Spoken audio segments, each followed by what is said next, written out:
Thank you all for being here. I'm going to have you guys just go down. They're getting snug. Have you go down, just introduce yourself and the projects you work on, just to give context of names and faces. I'm Sharon Bialy, and we are here because of the casting on Better Call Saul and Gotham. Pilots. I would be the we, Sherry Thomas. Leah Daniel Butler, and I cast Empire in a new pilot for Fox called Star. Well, it's unnamed, but Star unofficially. I'm Linda Lowy, and I cast How to Get Away with Murder and the whole TGIT.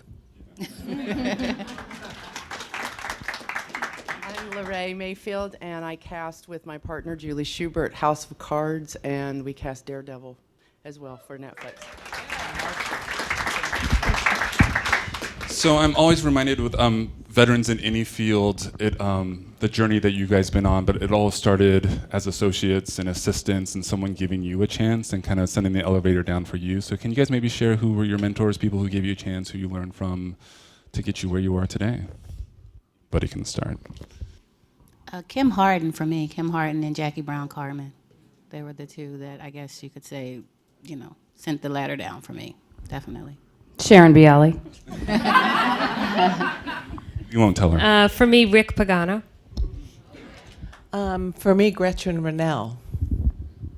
For me, David Fincher. And what are some of the things you learned from them that you still practice today as casting directors? Not to yell at my assistant. Your assistant appreciates that one. Yeah, yes.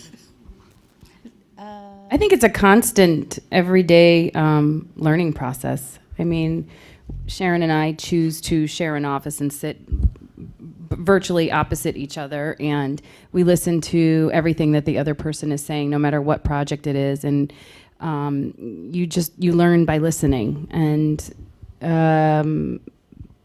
to every conversation, because there's different producers, different directors, different executives involved on every level. So,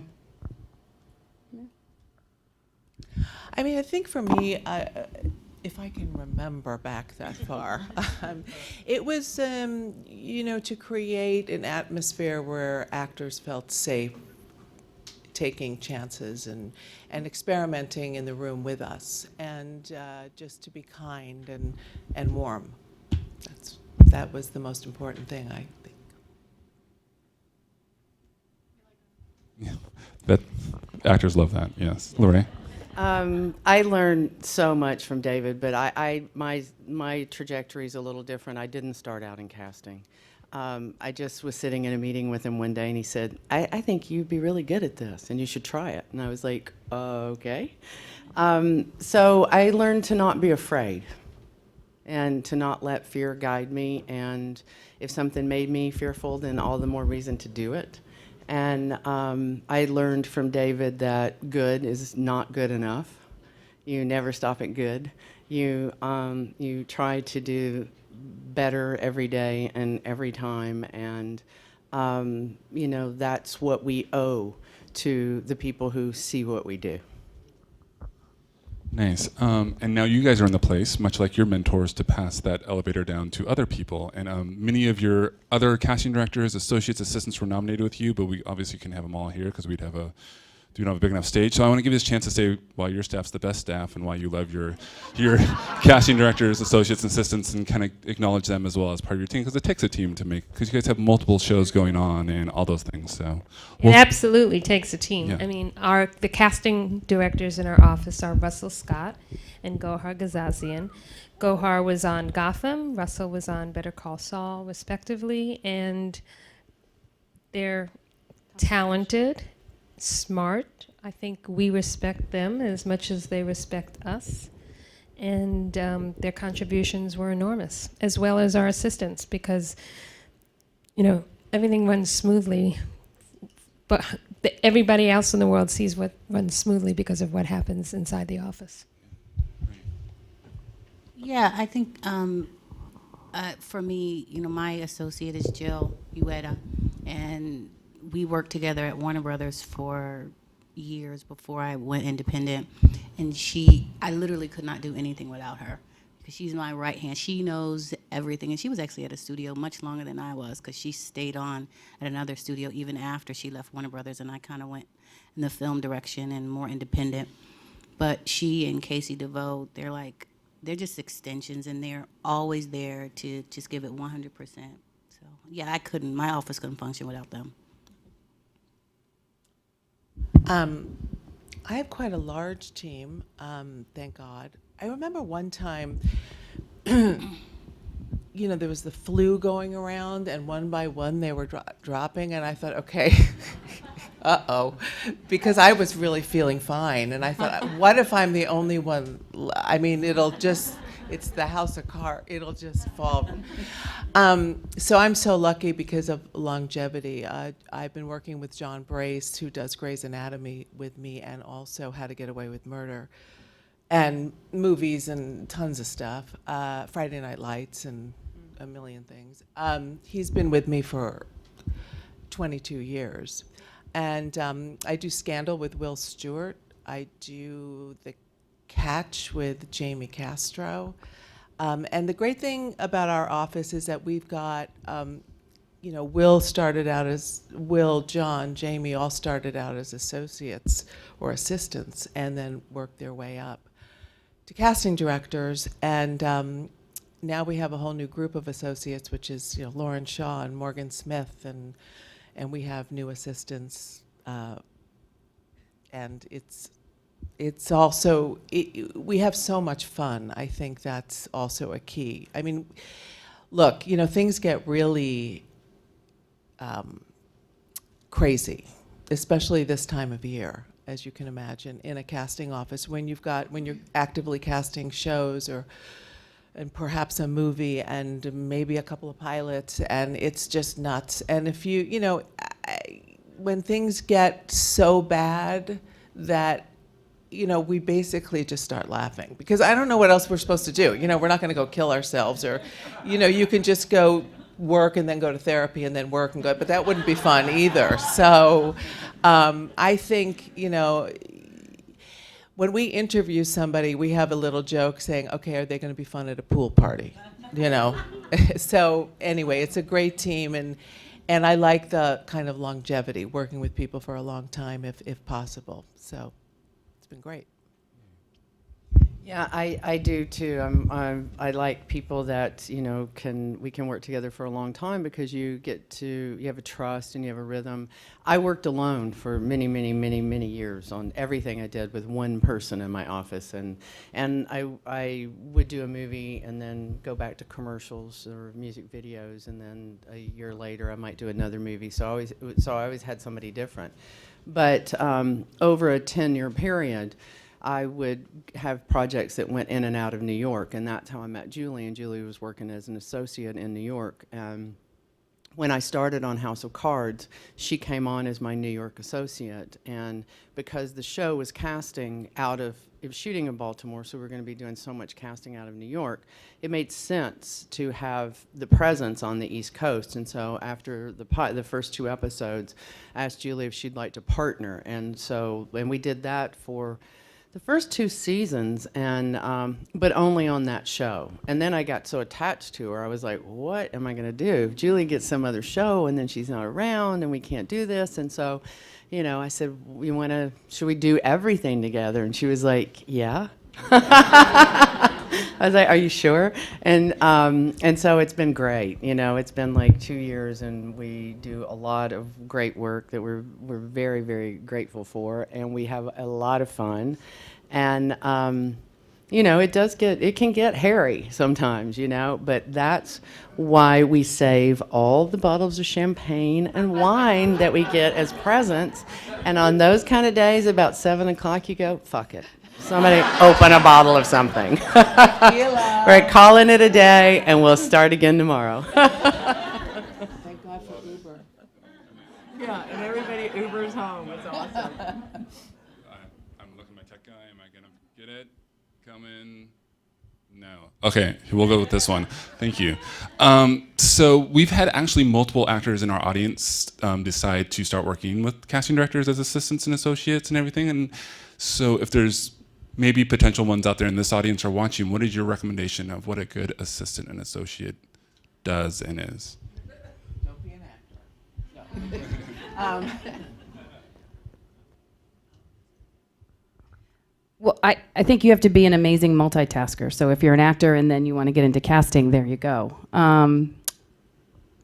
You got to want to really, really work hard, and you got to really, really love it, and you got to really want to have a good time. Honestly, that would be it for our office. I think for my office, it's you have to do your, like, just know actors, learn actors, watch a lot of television, watch a lot of movies, go to a lot of theater, like, just do your research so you can learn, you know, who's up and coming, who's already there, because a lot of it's list making. Yeah, that kind of stuff. Also, that's what you should be doing as an actor as well, is watching as much as you can and learning as many actors as you can. I think you have to be, you know, if you have to make a decision that you're not going to pursue acting anymore, and you have to be committed to casting. It's not something you can kind of put your toe in and jump in and out. Like, you know, we can't have people in our office that say, hey, I got an audition at 2 o'clock. I say, yeah, I got like 10 of them from like 10 to 3:30, and I need somebody here that's like helping with that. We got more here, actually. So it's, you know, I mean, it's a life decision that you have to make. You know, it's like what we do. This is what we do. This is all we do. We eat, drink, sleep, actors and acting and films and TV and everything that there is to do with it. And it's like anything, though. If you're going to do it, you have to be committed. How do you start to get into it with no experience? I'm not really sure about that.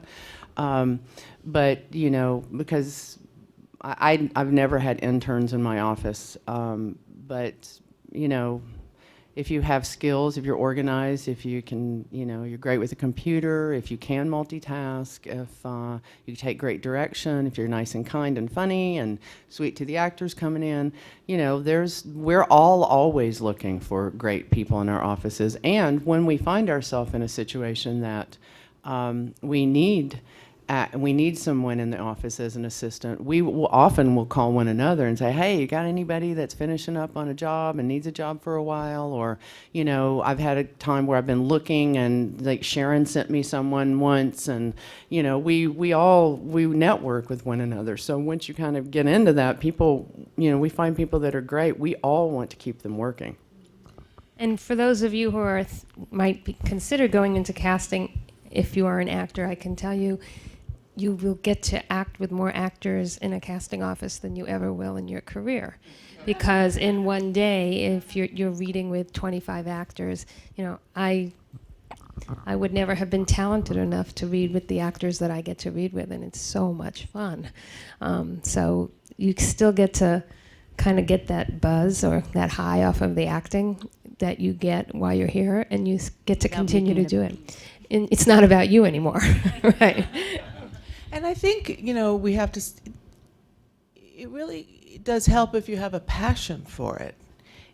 If it's not just a job, that you know, there's something about it that turns you on deep in your soul.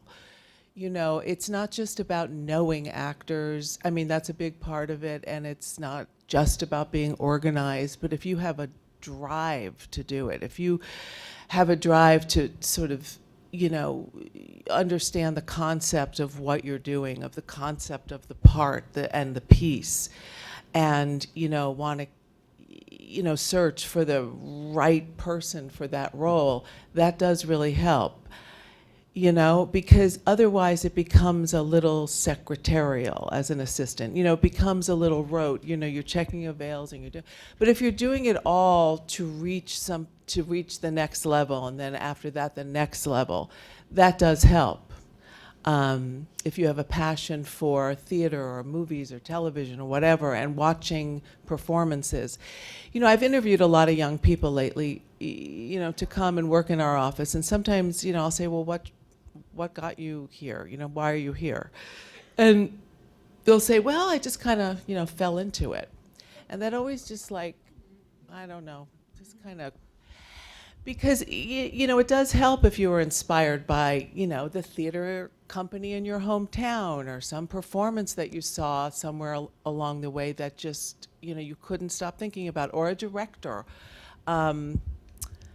Because it really is, I mean, it's a job, but it's also sort of a passion, you know? I mean, just like you guys have a passion for acting, we're artists as well, and we have a passion to, it's not to cast, it's No, we have a passion to support the art of acting. That's right. And to support people who are actors. That's, you know, I mean, and the offset of that is that we cast movies and television because we love the art of acting and we want to support those artists. Thank you.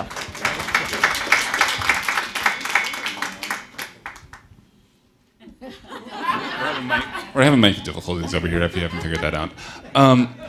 So that sounds like all the things that you love about your job. What's the stuff that we don't see or maybe don't talk about? You're like, this is when it feels just like a job. What are those moments for you? I think two big moments would be executive pushback. You know, when something that you feel very passionate about is not being approved at another level, you know, somewhere. And you just can't understand it, and no one can understand it, and that's your choice. And you're trying to fight, but you're losing. That's a very frustrating moment. And also, I think when there's not enough hands on deck, you know, and it's so crazy, and the day doesn't provide enough hours. Seems like all the time for me. Right. Yeah, I think that, and sometimes when you have the entire, like the creators or the writers, and they don't really know, they're not really gelling with who they want, so you're like stuck in the middle. For me, I'm stuck in the middle trying to make everybody, you know, sort of come to one decision. That's kind of heavy sometimes. You're like, okay, nobody is agreeing on the same choice. So just trying to get everybody to collaborate and come to one decision. Let's talk about a little bit. We're just so Go ahead. happy. Every day is glorious. It's rainbows and sunshine. But, you know, for me, I do have to say, you know, you have moments that you're just like, oh my God, I just want to scream. You know, because it's like with anything, you know, you have days that are amazing and so much fun, and then you have days that are frustrating. But I always come back to the fact that, you know, I could have been a cocktail waitress in Nashville, but this is what I get to do. And I get to do it with people that I love, and I get to do it with people who love me. And it's not hard work. I'm not in an emergency room. I'm not teaching first grade. I'm not in the military, you know, and I have to really talk myself down sometimes and go, shame on you. This is not hard. This is a gift every single day. Whether you have days, and it's only fair that some days should suck. Clap that Really off, good yeah. answer. Gratitude never goes wrong. Let's. It's hard to muster sometimes. I will say that. But It's demanding. You guys audition in your jobs when you're talking about pilots and everything, and have to kind of come in with pitches and ideas.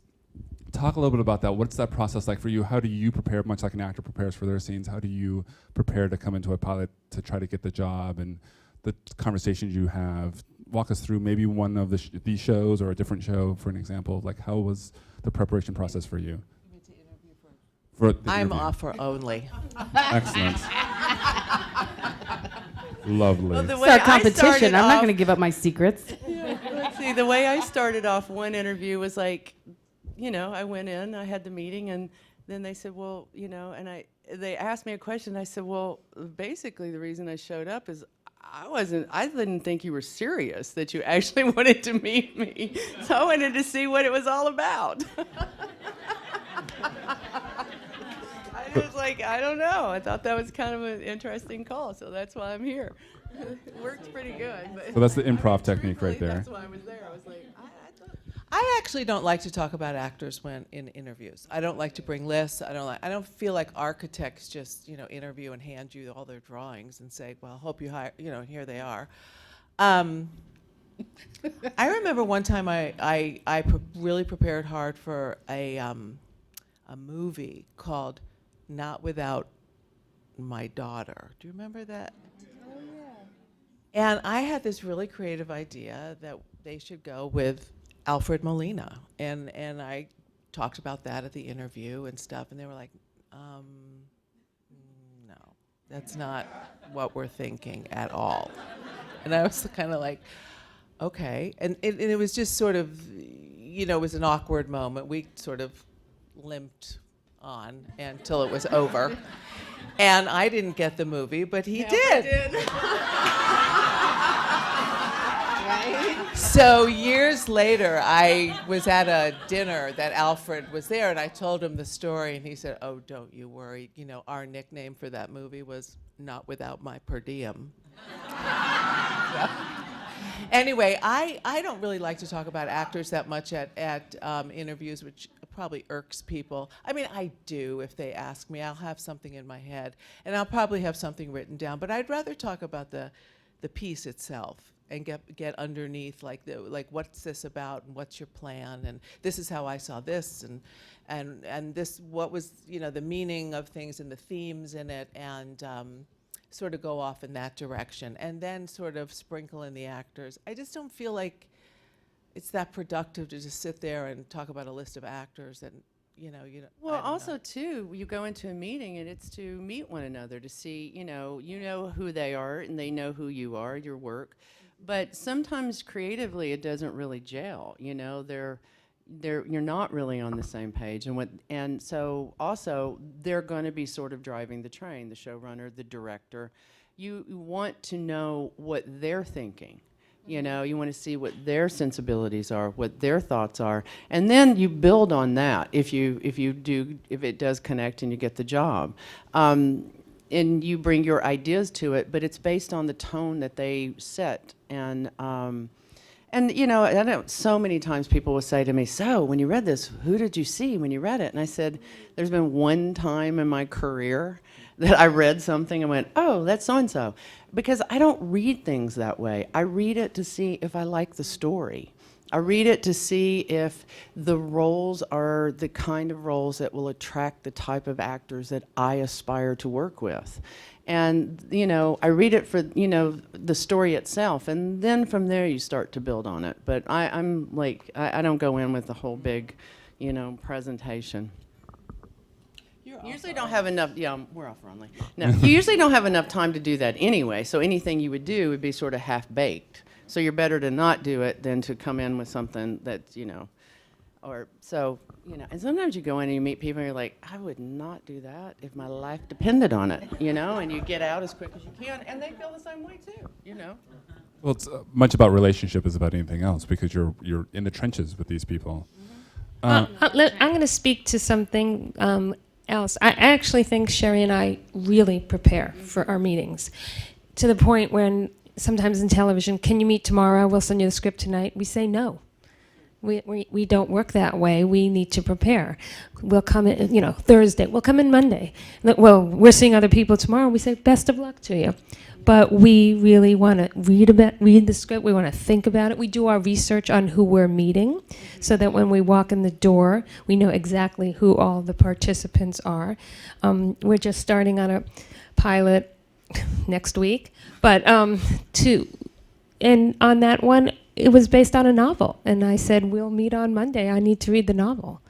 So I think that helped us get the job, because we weren't just going in with, reading the script with ideas, but we really dive deep. And it is a chemistry issue, but for me and for Sherry, I'll speak for us both, I can't go in and not be prepared, because I don't want an actor to come into my room and not be prepared.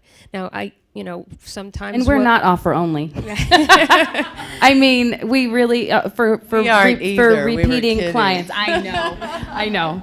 For repeating clients, that happens, often. But when there is something that we see in the trades or that we hear about, we attack it and we go after it and we get it and we do whatever we need to do that.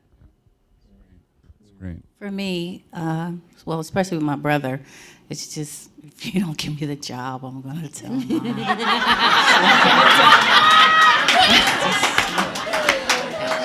You better hire her. So, yeah, there's that. And then with the new projects, I do like to, do some research and prepare. Just pretty much just piggybacking off what you said. And But it's funny because of what Laray said. Everybody thinks you have that person in your head, and I think it's not the most creative way to cast. And I can probably name 3 times that happened to me when I read a script and I had the actor in my head. And it's a problem because in the pilot of *Halt and Catch Fire*, I read it and I saw Scoot McNairy. Now, I couldn't see anybody else. And I drove everybody crazy until we got Scoot McNairy. But I think it may not always be the most creative way to attack a script. You really want to be open.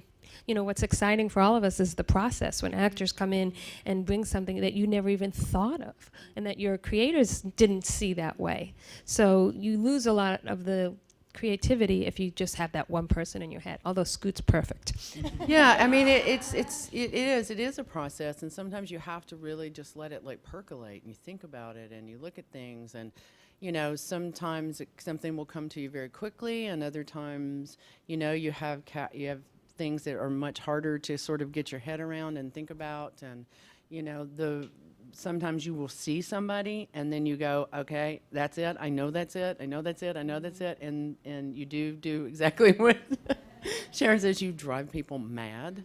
But it comes to you in all different ways. Then once you get that pilot script, once you're confirmed, when you're working on a project, what do you need to know from the production team, the script? What questions do you ask to kind of get your ball rolling and so you can get your work done?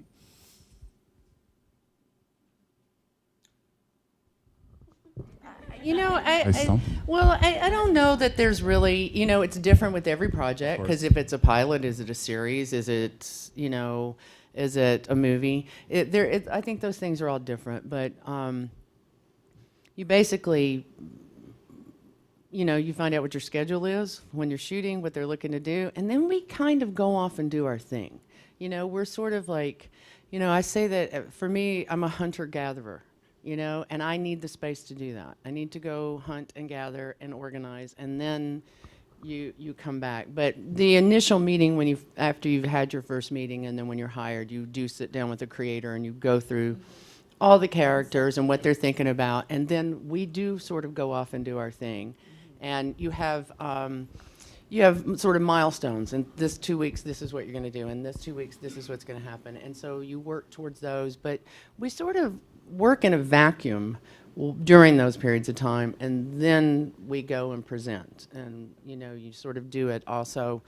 You start with, of course, the most prominent characters first, and then you work your way down that way. But I think we probably all work very similar to that. It also depends on if you have producers and director and creators in the room during the process, or if everything virtually is being done via tape, and we are sending the selects to the creators, and then they see their top picks at the end. It all sort of varies, and that process allows us to have a little bit more creativity in the room. You don't have to only have time for 7 slots, and who are those 7 people going to be? You can see 20 people, and sort of open up the creative process a little bit within yourself. Just had a question here, an anonymous question, as a follow-up to Leah, what you said, and then this is obviously for everyone. What's your job like when there are the disagreements, when everyone's not on the same page? What does it mean to be the mediator, or you just kind of stand back and let them kind of finally land on something? I mean, I'm always going to give my opinion, whether it's well received or not. I'm going to say, okay, this is my 2 cents. You can have it for free.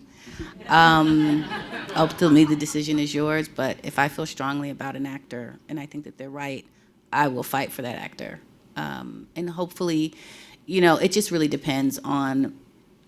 It's a give and take, especially when you have so many. When you have creators and writers that have, I hate to say, like, large egos, but when Nobody's watching. oh no, right? Except everybody. But when you have a lot of There's no large egos. you just kind of let them battle it out, and eventually it's a give and take. So they may compromise on one thing, and okay, I'll give you that, but next go round it'll be mine. Sometimes it works that way. And sometimes it's about educating them. It's not so much about fighting and winning, but you'll have someone say, well, they're not funny or whatever. And you go, wait a minute, let me get you some did you see them in this thing? Did you see them in that? A lot of times with me, I'll go, oh, you haven't seen them on stage. I saw them and I'll name the play and the role, and they look at me. And I was like, but that's our job, is to educate you on the scope of the breadth of the actor's talent. And you saw them do one scene in one play, or in one screenplay. There's so much more to the body of work. And our job is to know the body of work, or if we don't know it, to call the agent and say, have they done such and such, and to research it. And that's how you can say, this is why I feel so passionately. It's not just because I like that person. It's because I know all about the work that they're capable of doing. And then, sometimes I have a director I'm working with, and he goes, oh, why do you feel that way? Why? And he's such a great writer, and I get a little intimidated. And I say, I'm not that articulate. It's just my gut. It's just how I feel. And that's also what comes into play for us, and I know all of you ladies as well. When you feel so strongly about somebody and you're having that conversation and it doesn't feel like it's going in your direction, we will secretly call the agents, the managers. We'll say, get him back in here. Here's the concern. Let's work this out in the room. I got to prove this point that they can do this because we believe in them so much. And that's our job, is, to... And they appreciate that, too. Yeah, they do, because they know that you're a champion of theirs. Yeah. I have one director particularly that I work with that once in a while will look up at me and said, I am very clear on how you feel about this. Okay. He's like, is that all now? Like, for now. And then I have another producer that, he says that my standard answer is, honey, we can't do that. So I'm also really, really lucky because I work on things where there's always a collaborative effort, everything that we work on. But I do tend to the projects that we have been working on. It's not a great deal of people that are making the decisions. It's a smaller group, so we don't have a lot of pulling and tugging and a lot of back and forth. We're very, very fortunate with that. You guys all do wonderful work, but I want to give a chance. What television shows or films have you watched recently and you're like, wow, who cast that was nailed it or loved it? Or I can't pick Making of Murder because that's real life. I can say every one of these shows. I know. I have to agree, not because she's sitting right next to me, but I was so excited to see Empire in season 1, and when that came out, I was completely, totally, 100% blown away by all of it, to the point where my office every day I was blaring, "You're so beautiful." Give this, because I had to at the end watch that piece when he goes like this, and I would cry for like a month straight. It was my song that just got me going for the day. I loved it. I loved it. It's so good. So. Yeah, I have to agree. Like, I love House of Cards. I love How to Get Away with Murder. I love the whole TGIT. Like, I was so intimidated when I first heard that I was going to be up here with these ladies. I'm not even going to front. I was like, why am I up here with them? But because I stand on your shoulders, and I'm just humbled to be upon you in here. Got that, yeah. Anyway. When you're saying what we learn, it's so great to watch all of these shows. I mean, I can't watch all of your shows because I just don't have that much time in the day, Linda. But especially on Thursday night. But you watch pieces of them, and I always make I remember Deb Barilski taught me years and years and years ago when I was her assistant on Home Improvement and Just Shoot Me, and she said, watch the first episode of everything, and then watch one again in the season. And so I really make a commitment to do that. It's so much harder now, but I really, really, really try. No, I'm not everything, but the majority. But so you just get inspired by all of these casts. I still watch John Wells stuff to this day, and there's always somebody new that I don't know who they are, and that's inspiring. I mean, I think the bar is set really high now. It's really different than it used to be in many respects, because there's, HBO led the way years and years and years ago, and now it's almost like every show I watch I'm just sort of like, wow. I just started watching *Halt and Catch Fire*. It's like, I think I'm on the first season, like on episode 6 or 7 or something, and I'm like, wow. And then, what depressed me when the Golden Globes came out is there were shows that were nominated that I've never even heard of. And I thought, oh my God, I'm working in the industry, I'm a casting director, I'm actively and I haven't heard there's just so much now. I was turned on by a show called Narcos. That was really good. I thought that was really good. And I like Brooklyn, the movie, if you had, yeah. I love Narcos. I was going to mention that one as well. And I think the Nick is superbly cast. Oh my God, I love And the I'm Nick. obsessed with the Nick. Is it over now? It's over. Season 2 is over. But I don't know what Is they're. that it? I think they're. I don't know. There's all different I things read that that they we're were doing, like they're doing a season 3, but they're It's not a really reboot, I think, Yeah. maybe. I've read different things about it, but That show. and the thing, I'm inspired by, we're also lucky because we're friends. We love one another. We hang out. We're happy to see one another. We're happy with one another's success.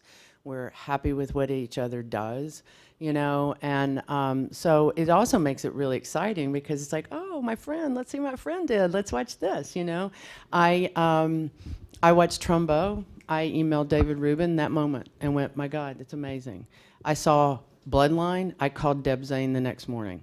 I didn't know her. I was like, oh my God, I love that. So we're huge champions of what each other does, and we learn so much from one another. So not only do we appreciate the show or the movies and the actors that are working, we appreciate what the casting directors are doing. The kind of debate right now with kind of piggyback on you, Linda, is that there's so much good TV. Do you think it's kind of a bubble thing, or do you think the trend's going to keep going? It's hard to tell. What do you guys think? You guys think it's going to keep going? Love it.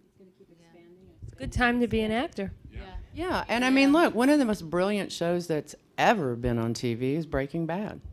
I mean, just no doubt. It's one of the best shows. It's the most interesting, crazy concept for a show, and casting that is so beyond what anybody was thinking about doing when they did Breaking Bad. I feel like, anyway. I think And you're not alone. You. We'll make sure everyone hugs before we're Did you done. hear what Laray Mayfield said about us? And Better Call Saul, from that, it grows. So it's really cool. But I was telling Leah that when I miss Empire at night, I get up at 5:30 in the morning and watch it in the dark. So it's like I'm watching it at night with my coffee. So I feel like I still get the same experience. And you don't get the spoilers either. No, and then nobody can ruin it for me. Talk a little bit about the director part of your title. What is it? The idea of what is your job? How do you do your job to get that performance? You talk about bringing them back in. What are some other things that you do to work with the actor to get the performance that maybe? Ooh, I'm going to jump in first if that's okay. Absolutely.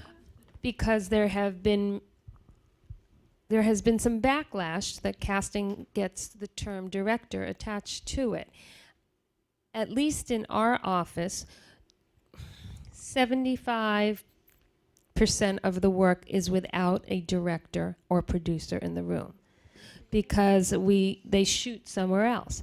So we really direct the actors. And one of the reasons for the success, I think, in things like Breaking Bad and the other shows is we're working with the actors in the room.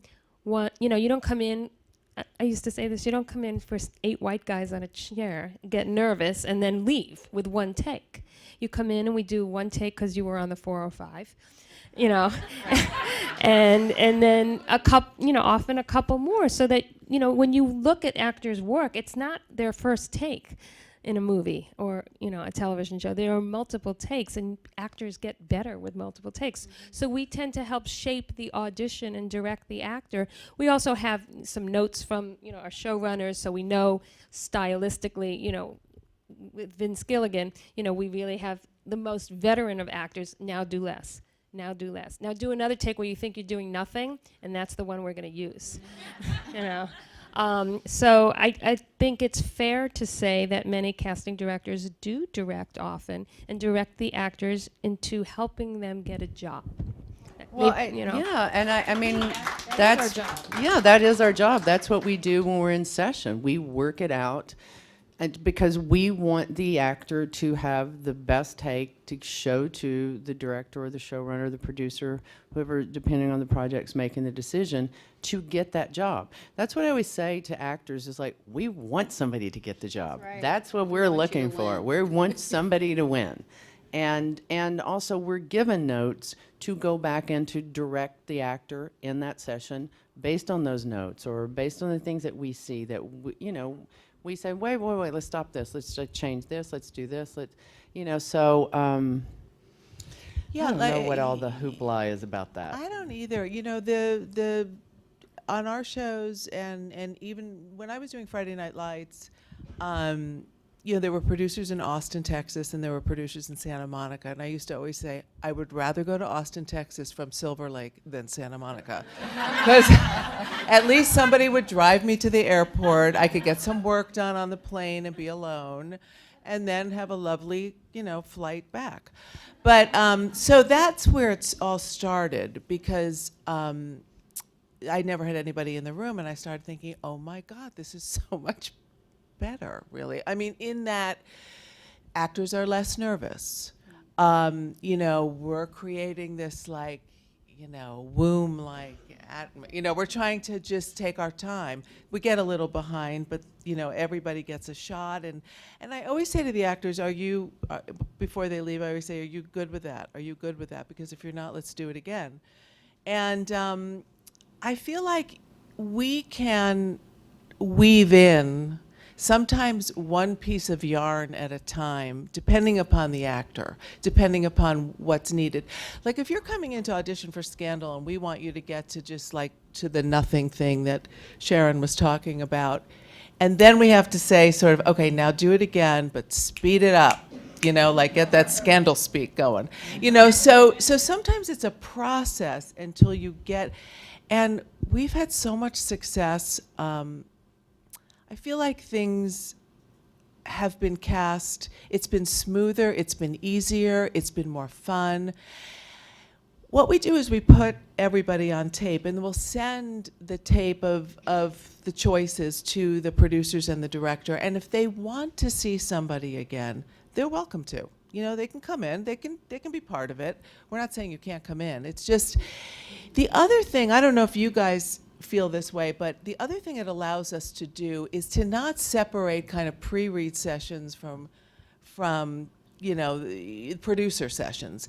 So we can experiment a lot more and see a lot more unknown people without having to separate that, because you don't want to bring someone that you've never seen before into the producers along with you don't mix that up. You sort of do a pre-read session and pull those people, and then would have a producer session where you have sort of the more seasoned actors and then the people that you liked out of the pre-reads. I just don't have time to do that anymore. I have to just do it. So, and somehow it's taught me more about it's taught me about, in terms of meeting new actors. It's where you're not going, I don't know where I'm going to put that pre-read session. I don't know if we can meet new people this time. Well, now we always can. So that's been really great. Sometimes I think too, for us, we're the first to hear the material out loud. So you do have to give that input because you don't really, a lot of times they don't really know.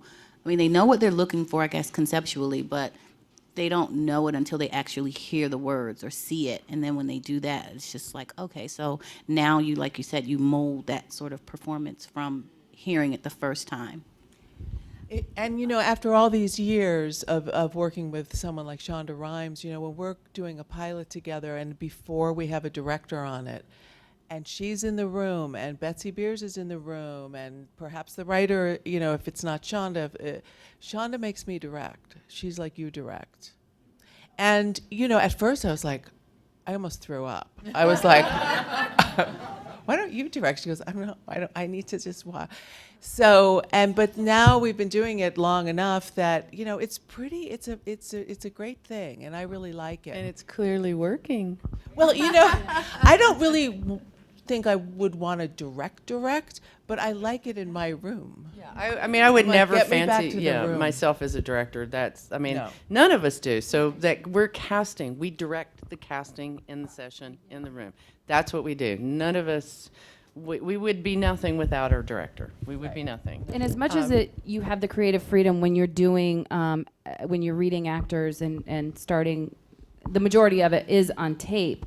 We love, I mean, can you imagine not being in the room with Billy Ray as much as you have been in the room? I mean, you learn so much about directing, and it just makes us better casting directors because we're working with the directors, you know, like Billy Ray, like Vince Gilligan, like Jody Hill, and you know, again, going back to the mentor part of it, they are our mentors in that, and they facilitate that piece.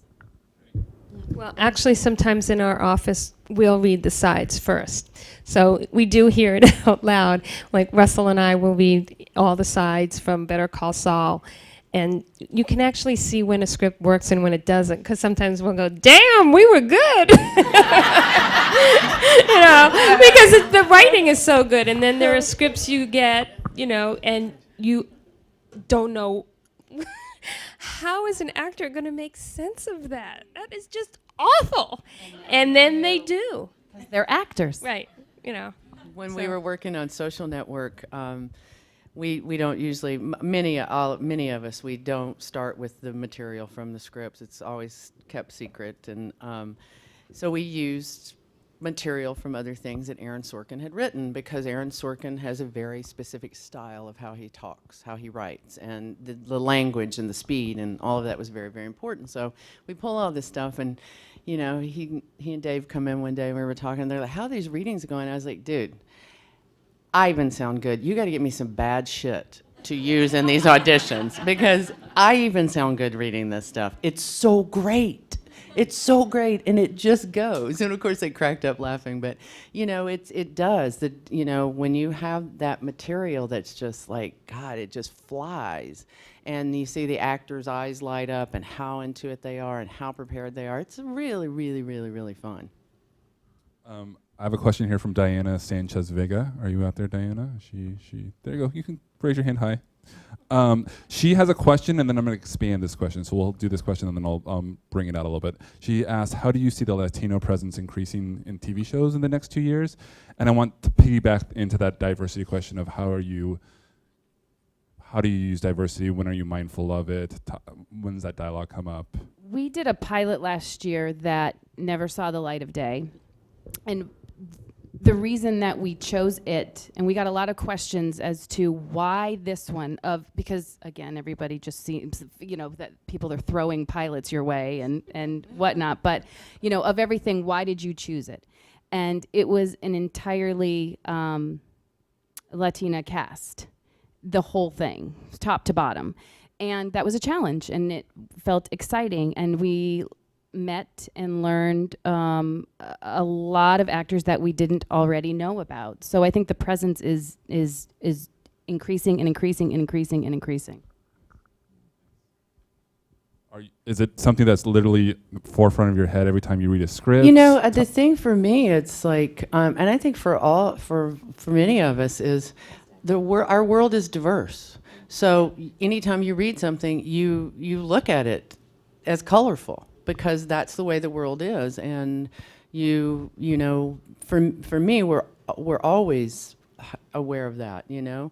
Many times the subject matter, the location, the time frame, there's certain things that are dictates that, but, you know, I think everybody's more, and, you know, I just, it's something that it's just organic for us.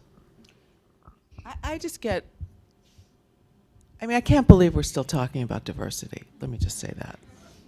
I mean, it is 2016, but yet we are. I get so tired of being asked, not, you know, I get asked that question a lot. I've been interviewed about it a lot. So is Shonda, you know, and now I just don't want to talk about it anymore because it just is. You know, it just isn't truthful unless it is. It's just not real unless it is. I don't even know what to say about it. It's all ethnicities for all roles, period, end of story. And all types. It isn't just about ethnicities All for types. diversity It's- anymore. You're right, it's inclusive. It's you know, everyone's invited. It's meaty, it's short, it's like anything. Real. You want to create an environment Or band that is actors, real. all of it. Yeah. You mentioned location and stuff, Laray. I want to piggyback on that to talk about location casting and the casting directors you work at the various locations you do for your projects. Walk us through a little bit of that. Do you guys talk with those casting directors once you get a script? Do you guys kind of talk about that working relationship a little bit? I mean, we do, and it's something that is part of my deals on shows is that we hire the location casting person that's going to be, because we're a team.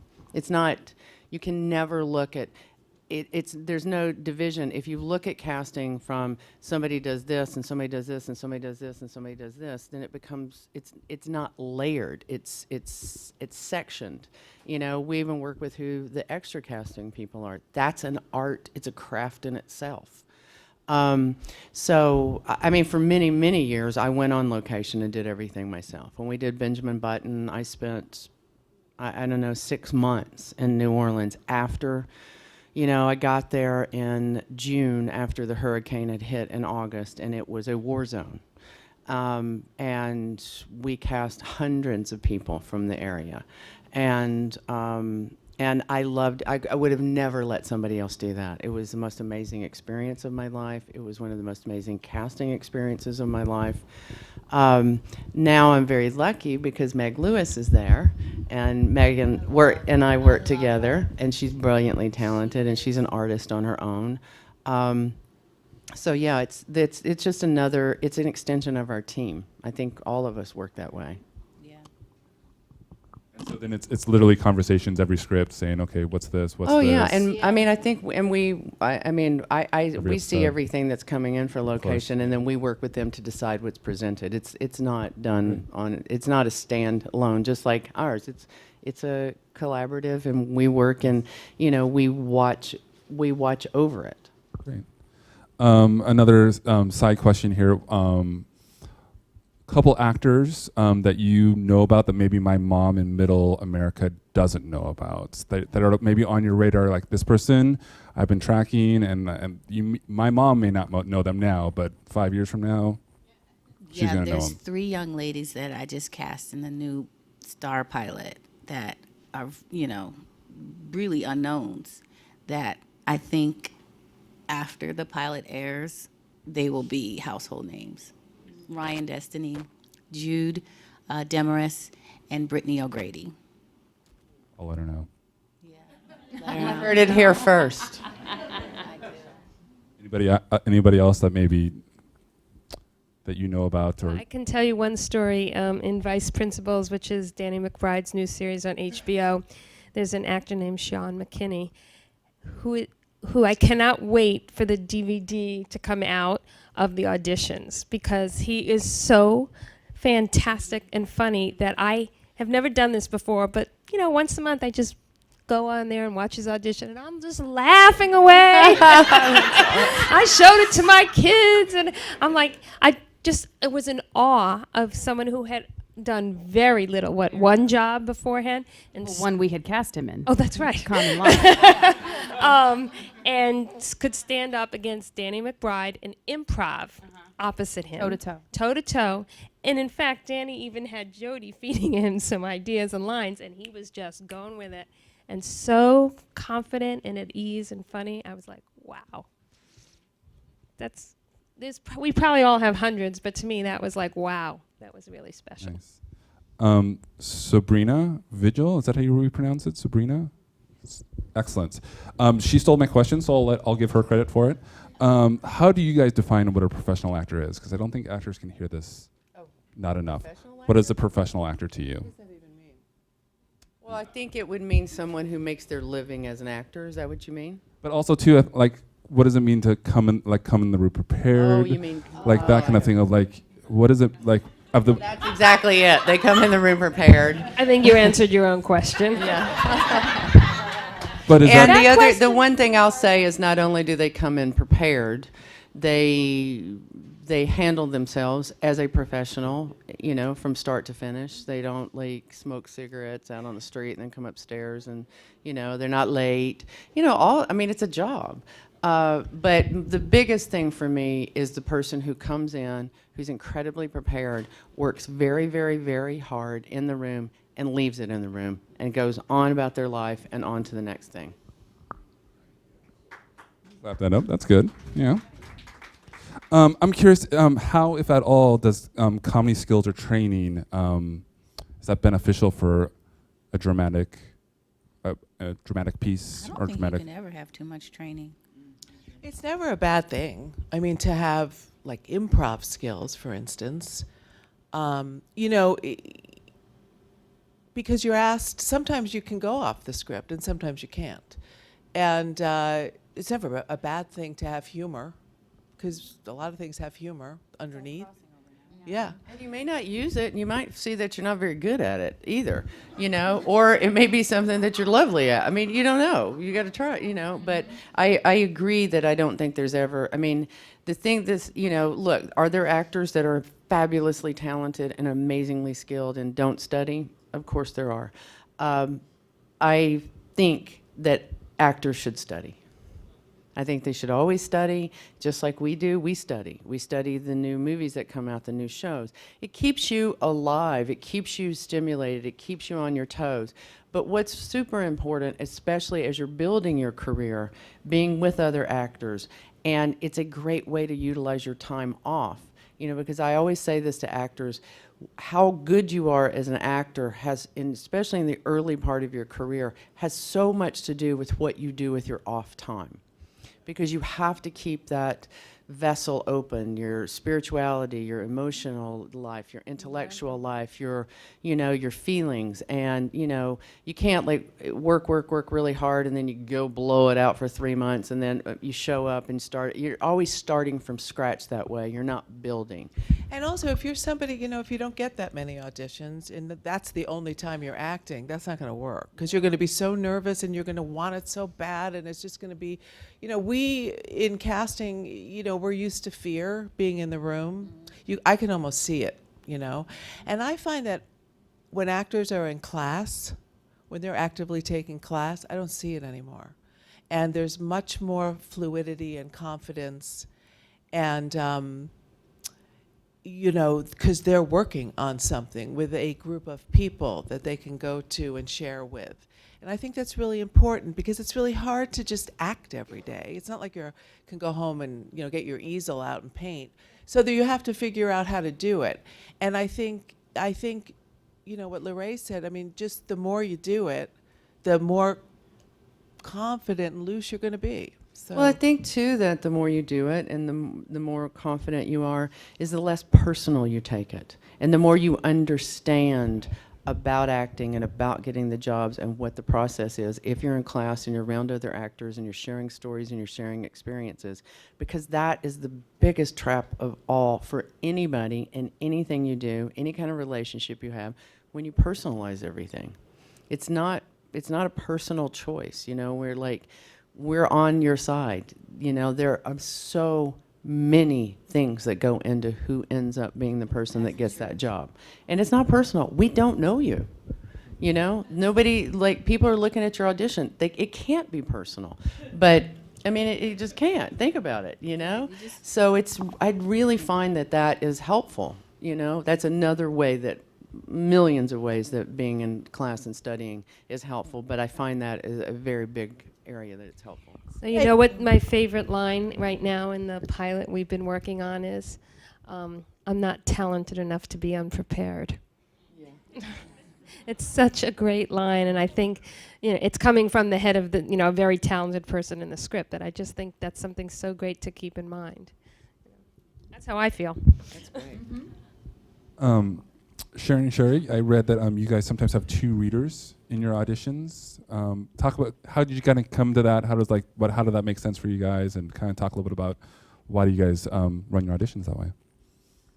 Well, I think you want to create the best atmosphere that you can for the actor. And if there are multiple people in a scene, how much nicer is it to be, you know, acting with the amount of people that are actually in the scene rather than just me playing 3 different people?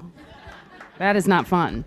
So when we can, we do. And because we're casting so much from tape, we just want to get the best from the actor that we can and provide that environment for them so that they can do the best work and not have to worry about imagining either one of us being multiple different people. It's really that simple. Great. So in watching the shows, I also emailed a lot of people and asked them what did they want to know about the shows that you guys work on and what they thought was amazing. And I got some thoughts and questions about the various actors that work on the show. So we're going to start with House of Cards, Laray. For a lot of people, Michael Kelly and Paul Sparks stuck out a lot in the latest season. Talk a little bit about, obviously Michael's been on the show longer, but still both of them, how they kind of came about, how they came on the show's radar, the production team's radar. Kind of talk about how they got involved in the show. You know, I mean, I have been a fan of Michael Kelly's from the very first time I ever saw him. And I knew a lot of his work, but particularly for me, where I saw him that stuck with me was his role in The Changeling. And, you know, I just thought it was phenomenal. And he came in and auditioned, you know, and of course he was just as amazing in the audition and not a sweeter, kinder. I mean, there's just like not enough words in the world to say about Michael Kelly that he is absolutely superb. Every aspect of him as a human being, as an actor, as a father, as a husband, as a friend.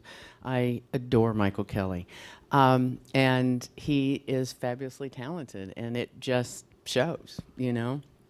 And Paul, of course, we were all very familiar with lots of his work, particularly I was, you know, his role on Boardwalk, which is a much, much, much different role than he plays for us. Julie worked on Boardwalk. She was an associate on Boardwalk. Bo Williman knew Paul's work from New York.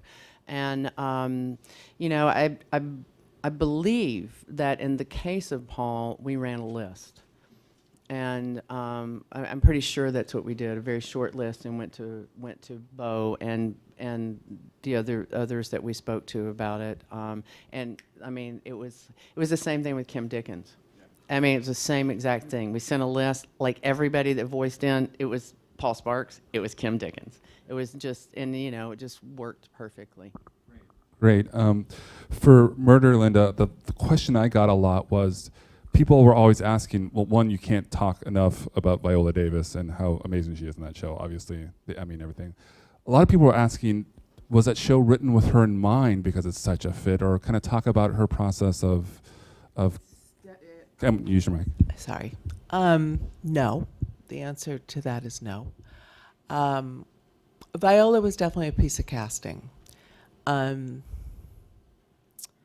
I think what happens is, you know, the network and the showrunner and the other producers and whatnot, you know, are together for talking about this for weeks and weeks before a casting director is on it. And even if you are someone that is very close to a showrunner and you're actively doing other shows, they don't necessarily want to start talking to you about their pilots because you're not being paid for those pilots. And so it's not that it's just kind of like that gray area where, so, what would you like me to do? Do you want a list? Because that's just not, they don't want to do that. They don't want to impose on me like that.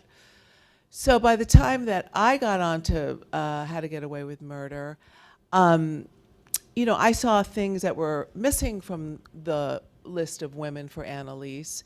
And I also saw that they were going into a direction that was not my vision. Sorry, it's all about me, my vision.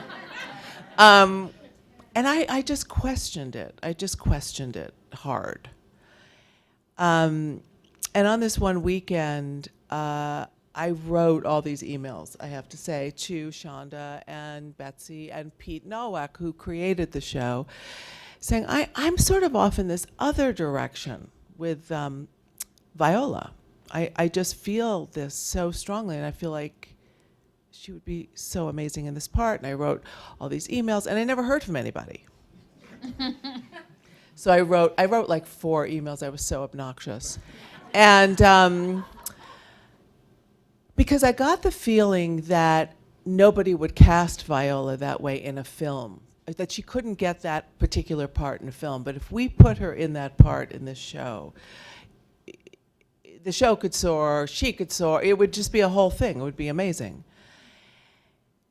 So Sunday, I go to the farmer's market, then I park at like a Trader Joe's somewhere, and I was like, oh my God, I looked at my phone, I'm like, it's Sunday now. So I call Pete Nowak. I figure he's like the safest. And I said, did you get any of my emails? Am I making a fool of myself? He said, no, I do agree with you. I've been looking at her stuff all week. I think this is great, da-da-da-da. And around Sunday night at 10 o'clock, I got an email from Shonda replied all, and she said, I agree with Linda. I think it's not that we hadn't talked about her. It was just that I wanted to go all guns blazing for her, because that was the only way I thought we could get her. And I also knew that the deal would take forever, and also that the show at that point was going to be 22 episodes. I knew she would never do that. There were so many things that the network was going to have to swallow to get Viola.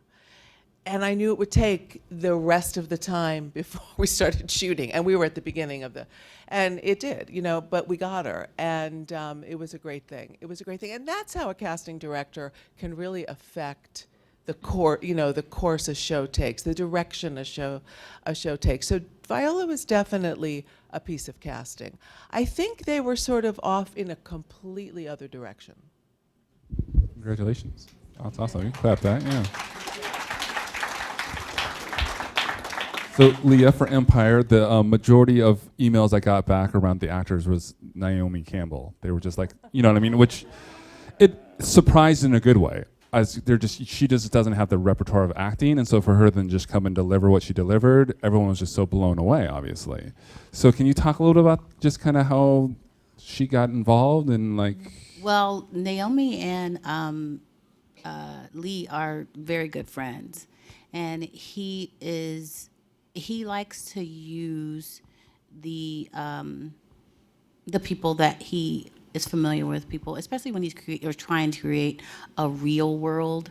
And because her character was so similar to this over-the-top model, I think that she was always sort of his first choice for that role. I think with Naomi, it wasn't necessarily, I don't think anybody expected it to be what it was. Originally, and I don't think most people know this, is that role was Macy Gray in the pilot. Yeah. Shock and awe. That role was Macy Gray in the pilot, and who I thought did a phenomenal job. It was messy, and Hakeem is just like, this kid is twisted. You know what I mean? Like, what is he? He really has these mommy issues. But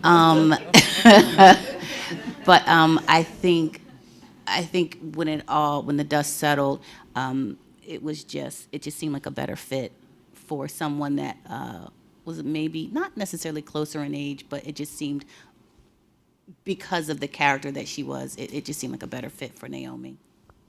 It resonated, obviously, Yeah. for sure. Let's talk a little bit about Gotham. I'm just curious. I'm not a comic book geek, but there's a lot of people that are, and And you're not. Love Gotham. So, how much research did you guys kind of have to get into that world? Obviously, you know Batman as a name, but like this gets pretty detailed and gets a lot of backstories going and a lot of stuff. So, kind of how much research and prep did you guys have to do to kind of get in that world?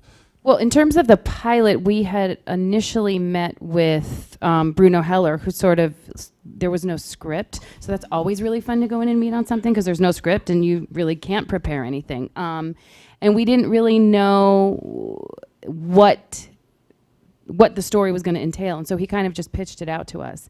And it was in that meeting where we knew a little bit about it, and we said, he said there's going to be the Penguin, he's going to be a little bit younger, and we said, oh, don't worry about that, we already have him. And he's kind of looked at us, and we were like, yeah, he's done. And he said, oh, okay. And I said, it's nobody you know, he's in New York, where he's going to audition, he's going to be your Penguin. And thus, Robin Lord Taylor has been cast as the Penguin, and it's, that's the exciting part of it. Everybody on that pilot was process, and the research was more really just listening to Bruno and serving that vision and Danny Cannon. And although Donald Logue, I have to say, when we read that script, and he was such an amazing fit that was something we wanted to make happen really, really quickly. So we got him to sit down with Bruno, as soon as we could, and the conversation really kind of stopped there. For a variety of reasons, but In the emails back to me about Gotham, Jada Pinkett Smith was the one that kind of rang true, and it was interesting too because she had done a series 3-4 years before, but hadn't done anything acting-wise. She was producing all that kind of stuff. So, kind of, was she one there like from the get-go, or was she kind of what was that process? Process. Talking about that role, and that role we talked about so many different kinds of women, and initially. She was supposed to be this enormously tall, strong, like Janet McTeer type. And so through the process, Jada Pinkett Smith's name came up, and she was available and looking to do something really interesting and different, and everyone just ran with it and thought it was an amazing idea, and we feel clearly, that it was. Obviously worked. Yeah. So great. And then Better Call Saul, a lot of questions I got around that was more of like, it's just the pressure. Did you guys kind of feel the pressure of it being a spin-off and it like the comparison and that kind of whole thing? Or were you just kind of like, we're just going to do this and it's whatever happens, happens? No, I don't think we felt that pressure. And look, it's a different show. So if you're expecting Breaking Bad, then perhaps you will be somewhat disappointed, but it's a completely different show. And that it was a very unusual situation because we had worked with Vince before. I think the pressure came on us to make him as happy as we had previously, because he was always like, you guys bring in the best people, I'm so happy. I was like, oh my God. But it was interesting because we talked to Vince and Peter Gould, who created the show with him and who created the character of Saul. And from the beginning, Vince wanted Michael McKean. And Vince isn't always like that. And he found out that Michael McKean was starring in a Broadway show and wouldn't be available. And he called and he said, well, he's not available. So, I guess we'll have to cast it. And I remember said, no.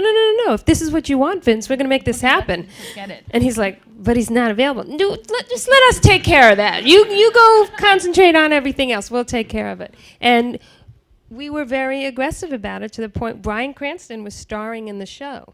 So we even enlisted his help to talk to the producers to let him out. And they didn't want to let him out because it was Tony week, voting week, the 2 weeks before voting when we needed him. But we worked it out. And I think our pride in that was saying, if this is what Vince Gilligan wants, we're going to find a way to make this work. So that, it just came about a little differently. And I don't think we ever tried to match Breaking Bad when we were working on the show at all. It was just in terms of really understanding the characters in the show and fulfilling that, The scene that they have in the pilot, I'll admit I haven't seen the series, but that scene, when I saw the show, I was like, oh, like that, like father-son dynamic just rings so true. Yeah, it's completely heartbreaking, so. Well, and the thing you have to remember with Vince, too, is that he tends to write these tiny little characters that are going to seem like they're they have 3 lines and then they explode. So you always have to sort of have that in the back of your mind. And now we're trained to always cast that way. That person that has 1 line could end up being the series regular next season. So. And it's a lesson to actors because we've had, they're not going to come in on that. That's like a co-star role. And I always say, don't ever underestimate the power of a great writer with a good actor. Because, that's the ultimate compliment for you. Jonathan Banks was 1 episode. Rory Michael Smith in Gotham was, like this little guy Tiny in, the autopsy guy. That was it. That was the same with Rachel Brosnahan in House of Cards. She didn't even have a character name.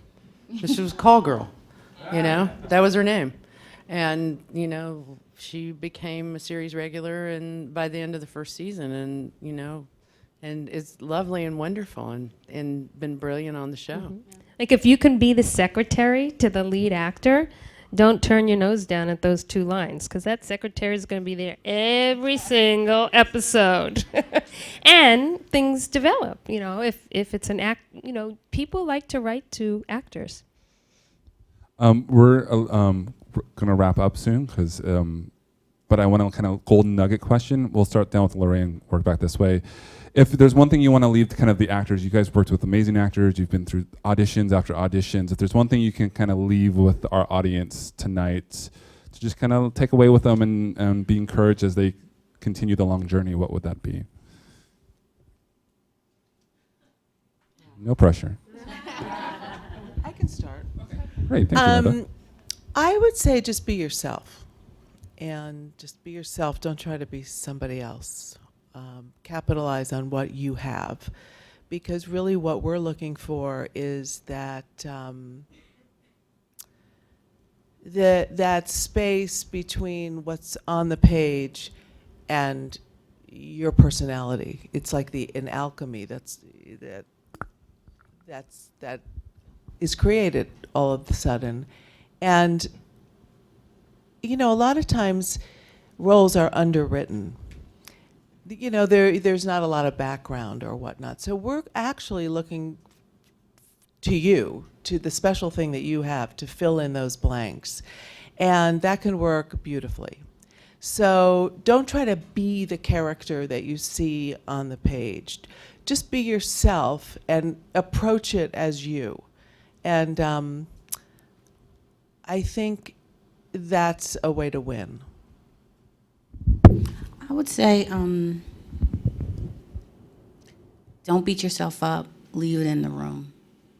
Don't beat yourself up if a lot of times actors come in, I can see it when they leave the room. They look so defeated. Like, I wish I could do it one more time. And when I see that look, I have 5 kids, so that look kills me every time. I'm like, you want to come back in and do it again? So just, you can't beat yourself up about it. You do the best that you can and have fun doing it. And, if you don't get it this time, you'll get it next time. Just, stay encouraged. This is what you want to do. And you can't think of that there's nothing else in the world that you want to do, then you just got to stay at it. It's just like anything else. You have to work at it.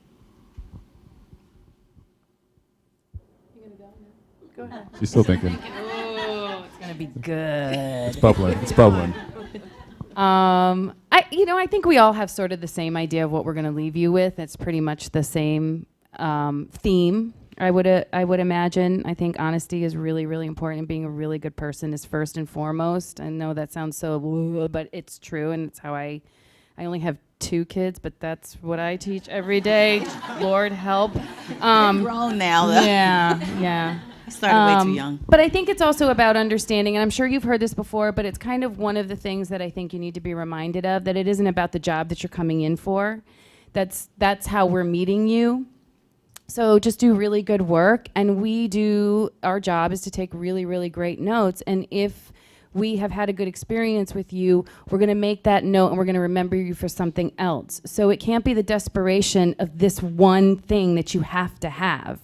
If this is really what you want to do, if this isn't about being a star, it's about being an artist, then we'll meet again.